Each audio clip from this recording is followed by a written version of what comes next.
ኢቢኤስ ቢዝነስ ተጀምሯል። በሳምንት 2 ቀናት ሰኞና ሐሙስ ወደ እናንተ ይደርሳል። ዛሬም የተለያዩ መረጃዎችን ይዘን ወደ እናንተ መተናል። ቃል ኪዳን ታደሰና ቁም ነገር ተስፋዬ የዕለተ ሰኞ የኢቢኤስ ቢዝነስን እየመራን ከእናንተ ጋር ቆይታ የምናደርግ ይሆናል። እየተከታተላችሁን አብራችሁ እንድትቆዩ ግብዣችን ነው። የኢትዮጵያ ብሔራዊ ባንክ ማንኛውም አይነት የቨርቹዋል ሀብቶች አጠቃቀም፣ ግዢ፣ ሽያጭ፣ ዝውውርና ተያያዥ የንግድ እንቅስቃሴዎች በሕግ የተከለከሉ መሆናቸውን ጥብቅ ማስጠንቀቂያ ሰጥቷል። ባንኩ ባወጣው ይፋዊ መግለጫ ላይ እንዳመለከተው በብሔራዊ ባንክ በግልጽ ፍቃድ ከተሰጣቸው ተግባራት ውጪ በማንኛውም የቨርቹዋል ሀብቶች ግብይት ላይ መሰማራትም ሆነ ግብይቱን ማመቻቸት ፍጹም የተከለከለ ነው። ይህ እገዳ እንደ ክሪፕቶ ከረንሲ ያሉ የዲጂታል መገበያዮችን ጨምሮ በኤሌክትሮኒክስ ዘዴ የሚዘዋወሩና ለክፍያም ሆነ ለኢንቨስትመንት አገልግሎት የሚውሉ ማናቸውም የዲጂታል ውክልና ያላቸው የሀብት አይነቶችን እንደሚጨምር ነው የተገለጸው። የኢትዮጵያ ብሔራዊ ባንክ ሕዝቡ ንብረቱንና ገንዘቡን ካልተገቡ የፋይናንስ አደጋዎች ለመጠበቅ ሲባል በሕግ እውቅና ከሌላቸው የቨርቹዋል ሀብቶች ግብይት ራሱን እንዲጠብቅ በጥብቅ አሳስቧል። በሕክምና በሕግና በፋይናንስ ዘርፎች ላይ ያለው አቅም አድጎ እንደ ሳይበር ደህንነትና የንግድ ስራ ቅልጥፍና ያሉ መሰረታዊ ዘርፎችን በመምራት ላይ ይገኛል። አርቲፊሻል ኢንተለጀንስ ወይም የኤአይ ቴክኖሎጂ የተራቀቁ የሰው ሰራሽ አስተውሎት እና ቴክኖሎጂዎች አቅም እያደገ በመጣ ቁጥር አሁን ያሉት መከላከያዎች በቂ ናቸው ወይ የሚለው ጥያቄ ደግሞ በዘርፉ ባለሙያዎች ይነሳል። ከሰሞኑ ይህንን ጥያቄ የሚያጠናክር ክስተት ተፈጥሮ ነበር።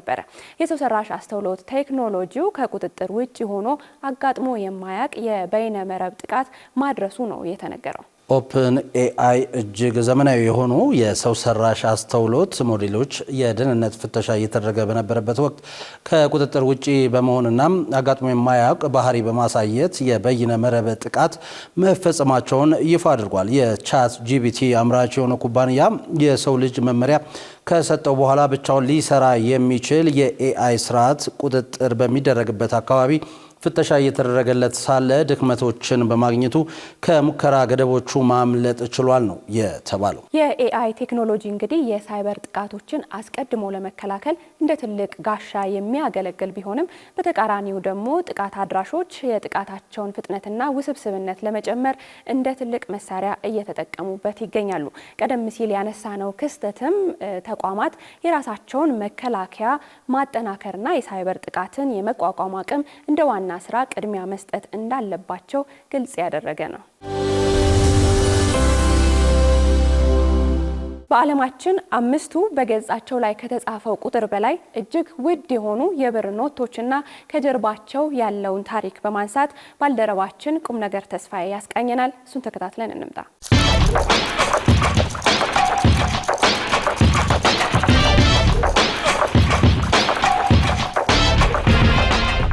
የድሮ የብር ኖቶች ገበያ በዓለም አቀፍ ደረጃ በቢሊዮኖች ዶላር የሚገመት ኢንዱስትሪ ሆኗል።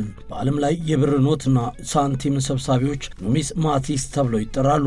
ለእነርሱ አንድ ኖት የመግዛት አቅሙ ብቻን አይወክልም፣ ታሪክን፣ ብርቅዬነትንና የዘመን ምስክርነትን ይወክላል። የአንድ ኖት ዋጋ የሚወስኑት በላዩ ላይ የተጻፈው ቁጥር ሳይሆን ተፈላጊነቱ የተጠበቀበት ሁኔታ፣ ታሪካዊ እሴቱና የሰብሳቢዎች ፍላጎት ናቸው።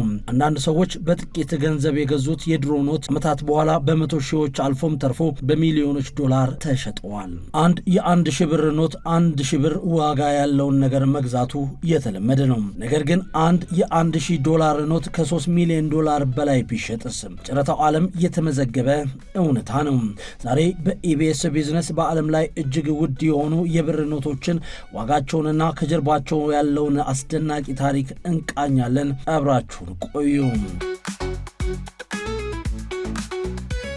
አምስተኛ ላይ የተቀመጠው የ1934ቱ የ10,000 ዶላር የአሜሪካ ኖት ሲሆን በዚህ የ10,000 ዶላር ኖት ላይ የቀድሞ የአሜሪካ የገንዘብ ሚኒስትር ሳልመን ፒ ቼስ ምስል ይገኛል። ይህ ኖት በየቀኑ ሰዎች ለግብይት የሚጠቀሙበት አልነበረም። በባንኮች መካከል ትልልቅ የገንዘብ ዝውውሮችን ለማከናወን ብቻ ይውል ነበር።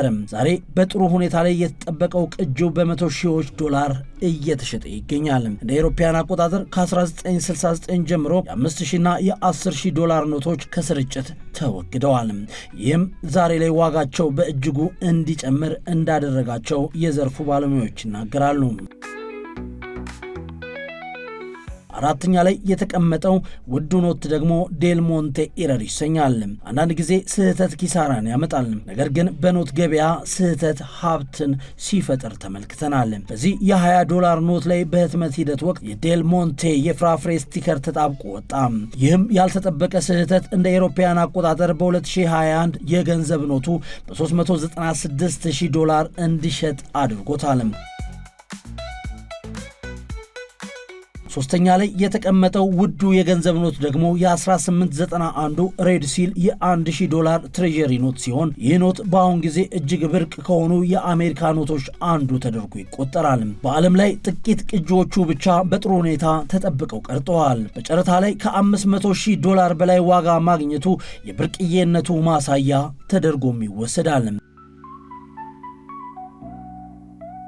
ሁለተኛ ላይ የምናገኘው ደግሞ የ1933 ጎልድ ሰርተፍኬት ነው። እንደ አውሮፓውያን አቆጣጠር በ1933 የአሜሪካ መንግስት የወርቅ ባለቤትነትን ለመቆጣጠር የወርቅ ማረጋገጫ ኖቶችን ከስርጭት አስወጣ። አብዛኞቹ ተቃጠሉ፣ ጥቂቶቹ ግን በተአምር ተረፉ። ዛሬ እነዚህ በተአምር ከተረፉ ኖቶች ላይ የተለጠፈው ዋጋ በሚሊዮኖች ዶላር ይለካል። እጥረት ሲፈጠር ዋጋ ይጨምራል። ይህ የገበያ መሰረታዊ መርህን ያሳየ ተደርጎም ይወሰዳል።